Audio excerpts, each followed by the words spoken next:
Como a literatura ajudou a abolir a escravidão no Brasil? Sejam bem-vindos ao canal Foi o que eu li. E antes, se ainda não é inscrito no canal, clique no botão inscreva-se para fazer parte desse canal de leitores. E como de costume, deixe seu joinha. Há mais de 130 anos, a princesa Isabel, que estava na regência do Brasil em virtude de um tratamento de saúde de seu pai, Dom Pedro II, assinou a Lei Áurea. Essa lei comemora a vitória do movimento abolicionista. A campanha abolicionista foi um dos maiores movimentos sociais do Brasil e atingiu o êxito no momento em que a princesa Isabel assinou a lei. Temos que enfatizar que nesse momento não foram resolvidas muitas questões sobre a inclusão dos negros na sociedade brasileira. O Império estava tomando algumas ações sobre essas questões. Porém, com o golpe que deu fim à monarquia brasileira em 1889, os negros foram abandonados. Quem estava por trás desse movimento? Podemos nos lembrar de nomes como Joaquim Nabuco, José do Patrocínio e André Rebouças. Mas algumas obras literárias nos ajudam a entender a influência da literatura no movimento. Vamos analisar o romance abolicionista Fantina, escrito por Francisco Duarte Coelho Badaró e publicado em 1881. A história de Fantina concentra-se no drama da personagem que dá nome à obra, uma escrava obediente da viúva Dona Luzia. O desejo de Fantina era casar-se com Daniel, também escravo. No entanto, ela passa a ser perseguida por Frederico, novo marido de Luzia, até que este concretiza o estupro, engravidando-a. Largada doente por Frederico, ela fica louca e é encontrada ao lado da filha graças ao esvoaçar dos corvos, já com o cadáver em dessoração e todo o ruído dos vermes.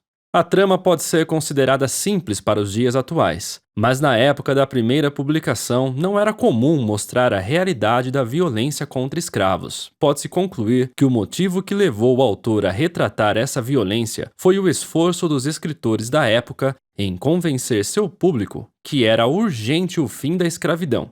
Sidney Chalhoub, professor dos departamentos de História e de Estudos Africanos e Afro-Americanos na Harvard University, disse em entrevista: uma das maneiras de levar adiante a causa abolicionista era enfatizar o que havia de abuso sexual e violência contra as mães e mulheres escravas. É interessante pegar um romance como o de Badaró e entender como a luta pela abolição envolveu uma denúncia. Assim, o tema maternidade era comum nas obras do século XIX. Castro Alves escreveu muitos poemas sobre mães temerosas de seus filhos serem levados para longe, algo que se tornou muito comum após o fim do tráfico negreiro pela Lei Eusébio de Queiroz em 1850, quando significativa quantidade de escravos eram vendidos no norte para o sul do país. Chalhoub explica que a questão de separação de famílias é um tema abolicionista central.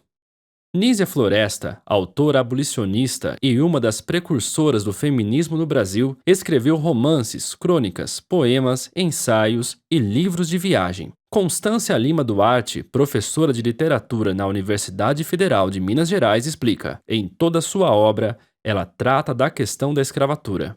Em 1840 e 1850, é um olhar tímido de denúncia, mas aumenta na medida que Nízia vai morar na Europa e se identifica com o movimento abolicionista que havia na Inglaterra e na França.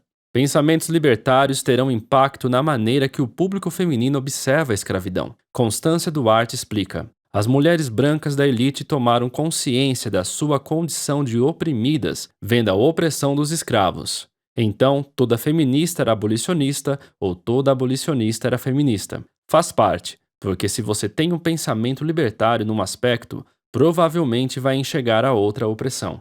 Esses autores não se restringiram apenas à publicação de livros para formar seu movimento de resistência. Castro Alves fundou uma sociedade abolicionista. Emília Freitas foi uma das integrantes da Sociedade das Cearenses Libertadoras.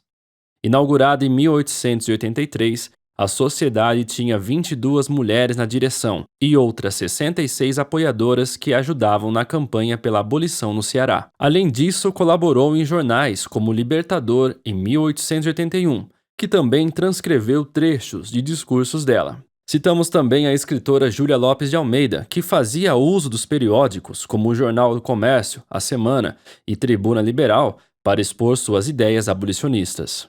Muitos periódicos foram criados pelos próprios escritores. Castro Alves, Rui Barbosa e alguns alunos de direito fundaram juntos o jornal A Luz, em 1866.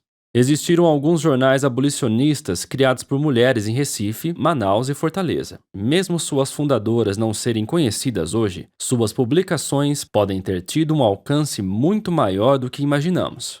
Elas também realizavam rifas para comprar escravos e depois libertá-los. O Ceará foi a primeira província a libertar os escravos. Assim, a partir de 1884, os movimentos abolicionistas mandavam os escravos para lá. Portanto, os jornais foram fundamentais para os autores abolicionistas da época, porque muitos dos escritores do século XIX eram jornalistas e viviam de escrever para jornais. Abordar a temática da abolição tinha impacto para os leitores. Fazia as pessoas pensarem sobre a escravidão e ficarem sensibilizadas para seus horrores e a necessidade de acabar com ela. Os leitores de jornais costumavam ser um público elitizado. Assim, eles tinham poder de influenciar políticas públicas em relação à escravidão, pois muitos conheciam representantes no parlamento. Lembramos também de escritores que atuavam diretamente na política e garantia de leis. Por exemplo, José do Patrocínio, que escreveu 3 romances, foi um dos fundadores da Academia Brasileira de Letras e vereador na Câmara Municipal do Rio de Janeiro. Ele ajudou a criar a Sociedade Brasileira contra a Escravidão em 1888. Haviam também os escritores advogados. Francisco Badaró, autor de Fantina, era um estudante de direito. Luiz Gama, vendido pelo próprio pai como escravo, se tornou escritor e advogado. Lançou um único livro de poemas em 1859. Ele conseguiu libertar judicialmente mais de 500 pessoas escravizadas. Assim vemos que obras como Fantina e poemas de Castro Alves foram fundamentais na denúncia da violência contra os escravos e na conscientização que o fim da escravidão era necessário.